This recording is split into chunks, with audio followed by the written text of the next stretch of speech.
guys, how are you today? I hope you are doing well, okay? So, for today's vlog guys, magbe-blend ako ng mga dahon at gulay na naman, okay? So, ito ay celery. Yan, celery yan. Ayan, ano to, pipino. Tapos carrots, kamatis, at saka ito ay bell pepper. Yan, bell pepper yan guys. Okay, tapos ito ay parsley na naman. Parsley talaga yung main main ingredients ko pag nagbi-blend ako. Madami siya. Tapos may isa dito, yung parang maliliit na dahon. Hindi ko alam kung anong pangalan nito ito. I-search ko sa Google kung anong tawag nito. Ang alam ko nito is parang kuspara. Kuspara ba? Parang ano ba 'to? Basta, yun na. So, yan guys, hinugasan ko na yan, ready na yan. So, saka yung blender natin naka-ready na din, okay? So, yun na nga guys, no. Andito na tayo. Nilagyan ko na to ng tubig. Dalawang basong tubig ang nilagay ko. Yan. Okay, so, ang una nating i-blend is itong carrots. Okay, carrots tayo. Ilayo natin. Carrots at saka itong itong kahoy ng celery. Okay, kahoy ng celery ito. Ayan. Wala na ba ibang ito? Tapos, ilagay na, ay, mamaya na pala. Ayan.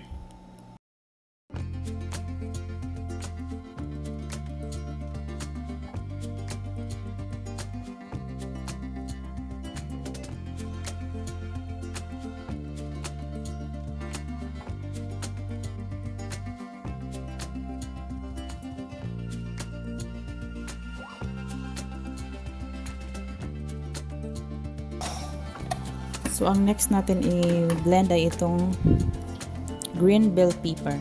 Okay? Kasi matigas din to. Matigas ang ulo niya. Lahat matigas, uunahin natin yan sila guys. Okay?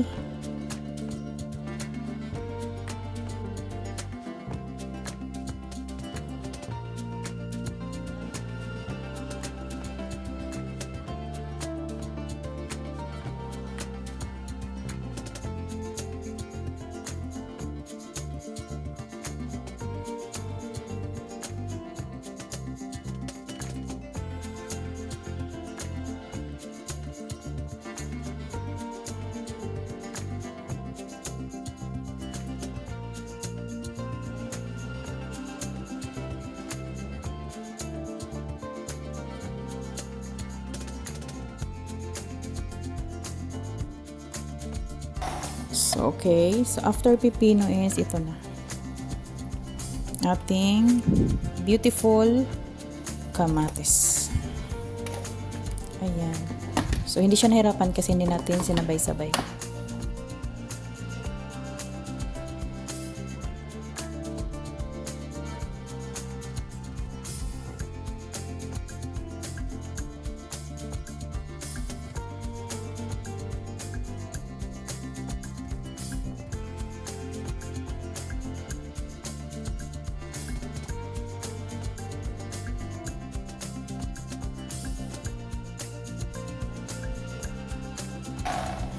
So, ang next ngayon guys ay itong ating dahon na. Ito. Hindi din natin ubusin. Kasi yan, mag-i-stack yan siya. Okay. So, yan.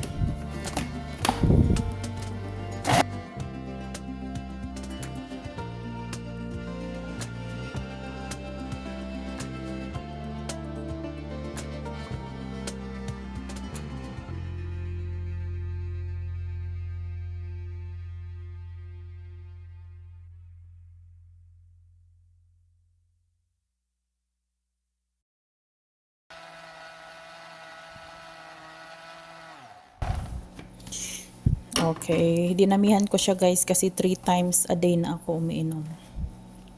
Okay, 3 times a day na tayo. Gabi, tanghali at saka hapon.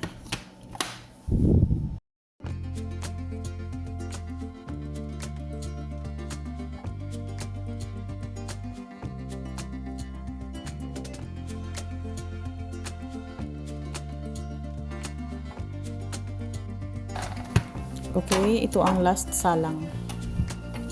Ito ay last salang. Okay. Ayan. Bakit parang may itim?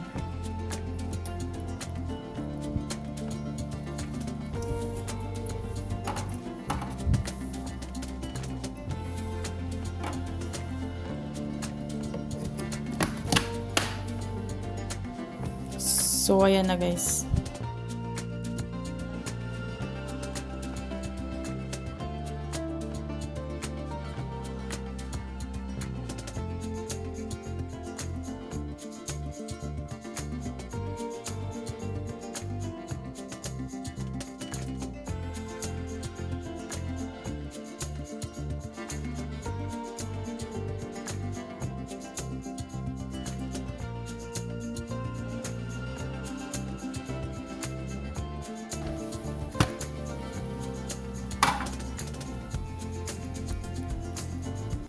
So, ito na siya guys. Naghanda ako ng 5 baso.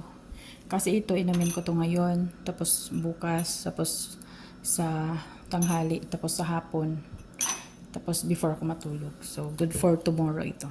Okay? Let's see, ha? Kung hanggang saan aabot ang ating blend. Uy. Parang may bukol-bukol ah. Bakit parang may bumukol doon na nahuhulog? Wow. Dami oh. Alam nyo guys, ito na yung kasiyahan ko ngayon. Kasi dito ko na-feel yung kaginhawaan ng aking pakiramdam. Dati kasi nahihirapan akong alam nyo na, magbawas, ganun. Ngayon ay napaka-easy na lang. Upo-upo na lang ako at wala na akong ginagawa. Kasi ito na siya ang nagpupush. Pinupush na niya yung dapat i-push. So yan guys, no, sa lahat ng gusto mag-diet, ito talaga yung ikaka-recommend ako kasi based on my experience, ito yung nagpapagaan ng aking karamdaman, no? So sana napanood nyo hanggang dito at saka mag-iwan kayo ng comment at saka like, no? So ayan guys, thank you for watching guys. Mag-iingat kayong lahat at iinom pa ako, okay? God bless us all. Thank you for watching.